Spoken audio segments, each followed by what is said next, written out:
जय गुरु जी संगत जी, जय गुरु जी, शुक्राना गुरु जी। संगत जी, आज हम शेयर करेंगे एक सत्संग जो कि एक अंकल जी ने हमें लिख के भेजा है। अगर आप भी अपना सत्संग शेयर करना चाहते हैं तो हमें लिख के भेज सकते हैं।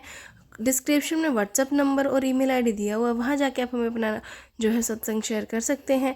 संगत जी, अगर आप चैनल पे फर्स्ट टाइम आए हैं तो चैनल को सब्सक्राइब ज़रूर कर लीजिएगा और बेल आइकन को भी प्रेस कर दीजिएगा, जिससे कि आने वाले हर नए सत्संग की नोटिफिकेशन आप तक पहुँचे। तो चलिए संगत जी, हम स्टार्ट करते हैं अंकल जी का सत्संग। अंकल जी कहते हैं, मैं बिरजू मंडराई, दिल्ली एनसीआर से। ओम नमः शिवाय, शिव जी सदा सहाय। ओम नमः शिवाय, गुरु जी सदा सहाय। संगत जी, मेरा दूसरा सत्संग है। पहले मैं शुक्राना के लिए गुरु जी का मैसेज मुझे बार बार आ रहे थे, शुक्राना क्यों नहीं करते हो, शुक्राना क्यों नहीं करते हो। संगत जी, सत्संग सुनने से पहले मैं अपने गुरु जी का सुनाने से पहले मैं अपने गुरु जी का मंत्र जाप करना चाहूँगा। ओम नमः शिवाय, शिव जी सदा सहाय। ओम नमः शिवाय, गुरु जी सदा सहाय। संगत जी, मैंने पहले अपना सत्संग शेयर किया हुआ है, जिसमें मैंने बताया हुआ है कि मेरा पार्टनर और मेरे साहूकार ने मुझे बिज़नेस में धोखा दिया था, जो कि अभी तक मैं कर्ज से नहीं निकल पाया हूँ। संगत जी, मेरी माताजी टीबी हॉस्पिटल में एडमिट थी। मेरी माताजी की तबीयत बहुत ज़्यादा ख़राब हो गई थी। मेरे पिताजी की टेंशन में अब संगत जी हम 5 भाई हैं, मैं सबसे छोटा हूँ। कर्ज के कारण मैं ऊंचाई पर नहीं उठ पाया।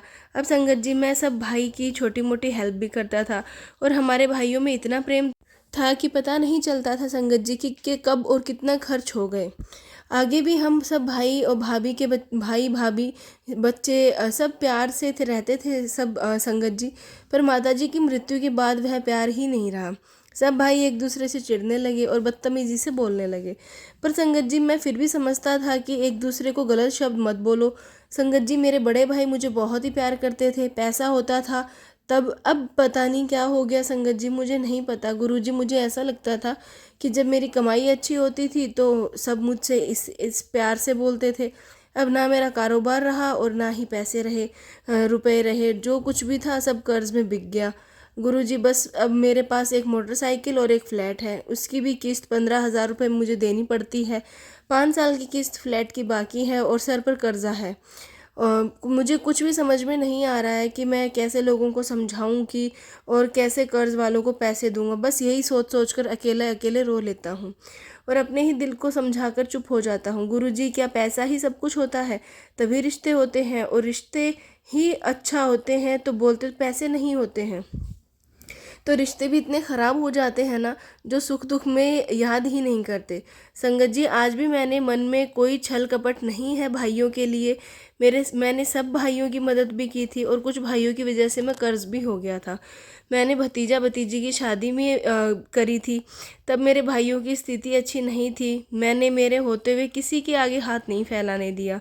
पर आज मेरे ऊपर बुरा वक्त आया हुआ है संगत जी, सभी ने मुझसे मुंह फेर लिया है और ना जो पैसे दिलवाए थे वह भी आए नहीं आए।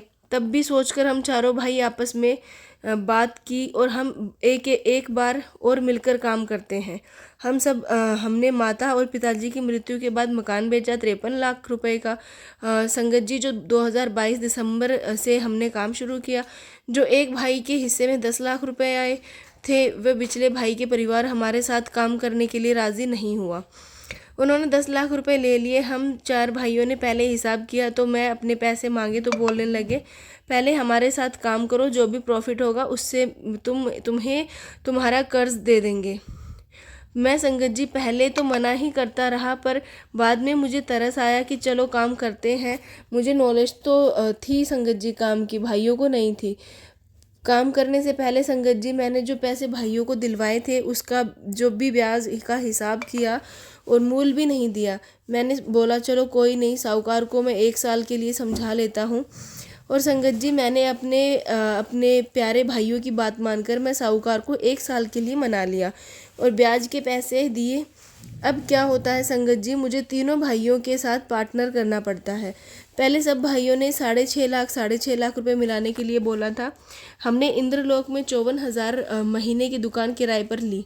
जो पैसे मिलने की बात हुई थी वह पैसे तीनों भाइयों ने पूरे नहीं मिलाए। एक भाई ने 4.5 लाख रुपए मिलाए, दूसरे भाई ने 3,57,000 मिलाए और एक तीसरे भाई ने 4,14,500 मिलाए और मैंने भी इनको देखते हुए 4,30,000 रुपये मिलाए। चारों भाइयों के टोटल 16 लाख 71,500 रुपये आए। इतनी बड़ी मार्केट में जो दुकान ली थी उसको बनाने और सिक्योरिटी में जमा किया 2-2.5 लाख रुपए यूं ही चले गए। अब नई नई दुकान को चलाने के लिए संगत जी टाइम तो लगता ही है। अब 2 महीने बाद एक और रकम कम हो गई और 3 महीने बाद एक दूसरे की बात किसी को अच्छी नहीं लगती, आपस में मनमुटाव होने लगा संगत जी। यह सब संगत जी मेरे ऊपर ही चिल्लाने लगे, मुझे जैसा मर्जी बोलने लगे। तब मैं तो पूरी तरह से फंस गया था संगत जी। कैसे निकलूं संगत जी? अगर मैं आधे में निकल गया तो मेरे भाइयों का नुकसान हो जाएगा और मेरा भी। मैंने कान में उंगली डालकर काम करने लगा। अब दुकान हमारी चलकर भी राज़ी नहीं है। हर महीने 70,000 रुपये का खर्च होने लगा दुकान पर। जैसे तैसे दुकान चलने लगी तो इस बीच हमने एक दुकान फरीदाबाद में ली और उसमें जो भी इंद्रलोक वाली दुकान से कमाई हुई थी वह फरीदाबाद वाली दुकान पर लगा दिया। मैंने तो पैसे बढ़ाने के लिए सोचा था संगत जी, पर वह दुकान खुलते ही चारों में मनमुटाव होने लगा और मेरा भाई, एक भाई भतीजा जो कि बड़े भाइयों के लड़के को फरीदाबाद वाली दुकान दे दी। फरीदाबाद वाली दुकान में 5 से 6 लाख रुपए लगे, जो कि माल और डेकोरेशन भी की थी। इंद्रलोक वाली दुकान पर पैसे की कमी के कारण माल ही नहीं आता था। दुकान चलती अब दो भाई फरीदाबाद, 2 भाई इंद्रलोक वाली दुकान चलाने लगे। फरीदाबाद वाले दुकान पर भी मेरे भाई और भतीजे में अनबन होने लगी। एक दूसरे की बात किसी को अच्छी नहीं लगती थी संगत जी। बस 2 या 3 महीने बाद मेरे बड़े भाई के लड़के ने दुकान पर जाना छोड़ दिया। वह अपना सेंटर चलाता था, पहले से ही उसमें ज़्यादा ध्यान नहीं दिया था। अब वह फरीदाबाद वाली दुकान पर, मेरा भाई जो मेरे से बड़े हैं वह अकेले फरीदाबाद वाली दुकान चलाने लगे, जो कि उसको कुछ भी जूते और कोई काम की नॉलेज नहीं थी। फिर भी जैसे तैसे करके दुकान चलाई। इंद्रलोक वाली दुकान लॉस में होने लगी और कुछ महीने बाद दुकान बंद करनी पड़ी।